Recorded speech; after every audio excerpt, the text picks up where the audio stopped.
Right, so this is um, part three of the series that I've been doing on head porting.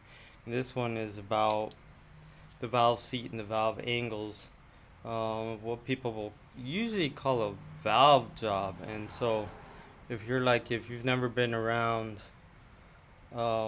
people that work on cars, well, you think that they take a valve, you see if it fits, right? They take a valve and they do something to the valve. And usually, what people mean with a valve job is they're taking this valve seat or inserts on aluminum heads, and they're machining in or cutting in the valve seat angles uh, where the valve sits and the angle or angles above and below where the valve sits. So I believe right here the shiny one is a 45.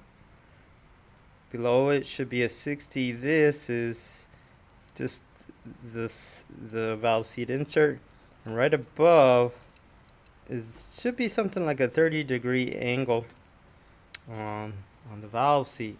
This is a 241. This is still the stock seat, the stock angles. Um, and I'll zoom out toward the end so everybody can see. Or but let me just talk about this and then I'll zoom out so everybody can see. This is stock valve seat with the stock angles on a 241 head. The 241 head that actually came off of my Camaro, and you see I have done some work to it. Open up the throat to 88%. 88% meaning 88% of a 2-inch valve, which I believe is 1.76 or 1.77. So going back to the valve seat angles, the reason why you would have a 3-angle valve job or a 5-angle valve job or now a multi-angle valve job is because it improves flow. So let's go. This top one should be something like a 30-degree top cut. It's called a top cut, right? 30-degree angle. It could be anywhere from 30 to 38. On production vehicles, you'll see 30. Then where the valve sits, and I'm hoping this is the correct one because I'm looking through my viewfinder. That one is a 45-degree cut. That's where the valve sits. Should be about 60 thousandths of an inch wide. Could be a little wider. That's usually so it lasts on the street, right? So you don't want it too narrow because then you're you're gonna cause damage to the seat or to the valve. And below it, let's see if I can. Right here, this one, that bottom cut is a 60-degree, and sometimes you'll have another one, a 70, 75-degree bottom cut below the 60, right? And that all of those angles promote flow, right? So what does that mean? That means that because you've opened up your throat to 88, 89, 90%, you're now getting better flow. You've opened up a restriction, and the valve seat angles also promote flow because that if you don't include those angles, then what you have is you could have turbulence or fuel separation as the air and fuel mixture comes comes from the throat and encounters the valve seat.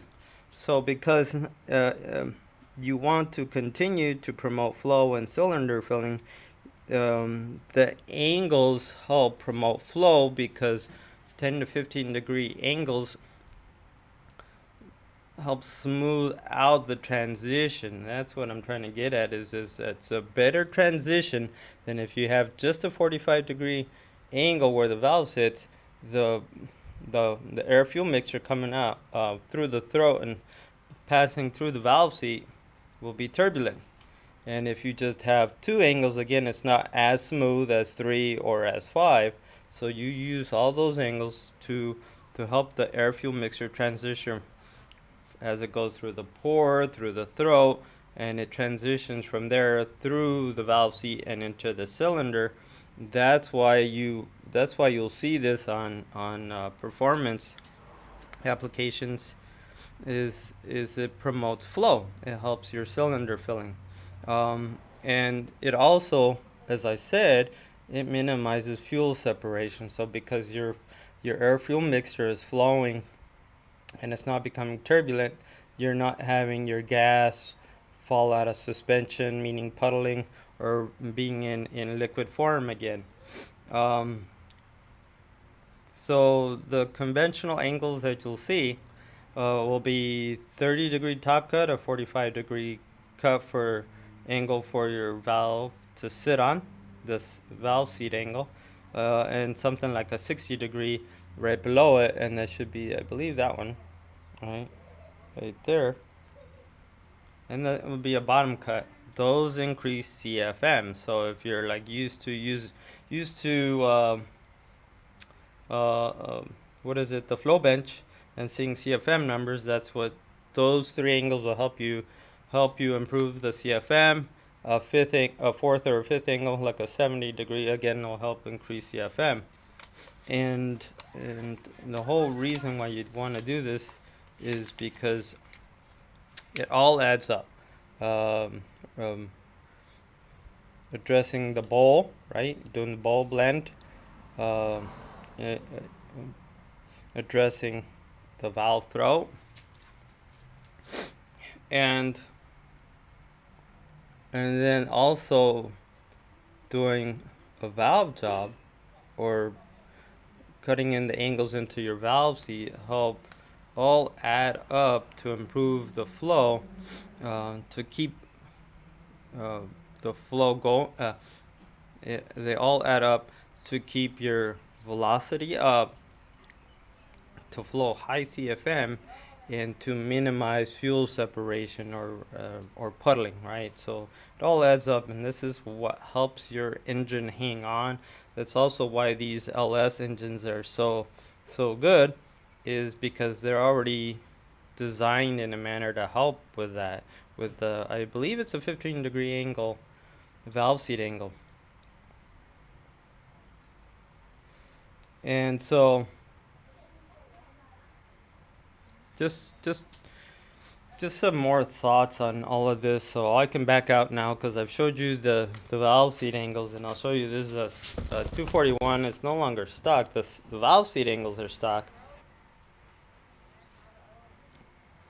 The valve seat angles are stock, but I have already touched up the throat and the bowl on this 241. And you got to start somewhere, and maybe that's what you want to do. You want to go to the junkyard, rescue a set of 862s or a set of 243s, and you can't find the 243s. And I'll go ahead and say you can find them on the Super Sport Impalas from '06 through '09, and the Grand Prix GXPs or something, also from the same years. Those will have 243s. And that's just want to share that. And so why do you do all these modifications, and you can do similar modifications to the exhaust? I haven't covered the exhaust because that'd probably be another one, two, possibly three parts to it. But let me just continue with all of this we're doing because you're doing this so you can get more air fuel mixture into your LS motor, into your small block Chevy, into your Ford, and you'll do similar modifications. And if you have somebody with a flow bench nearby, then you can see what each modification does, right? So you back cut the valves, you open up the throat, you do a bowl blend. On the LS engines, you remove the rocker stud boss. On You can reduce the valve guide boss on the intake and the exhaust.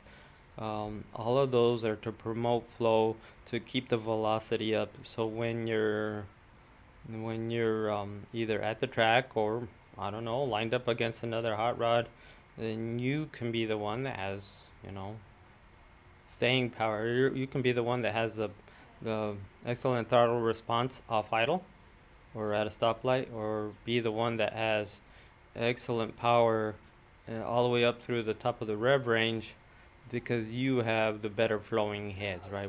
Want better flowing heads, but why do we want better flowing heads?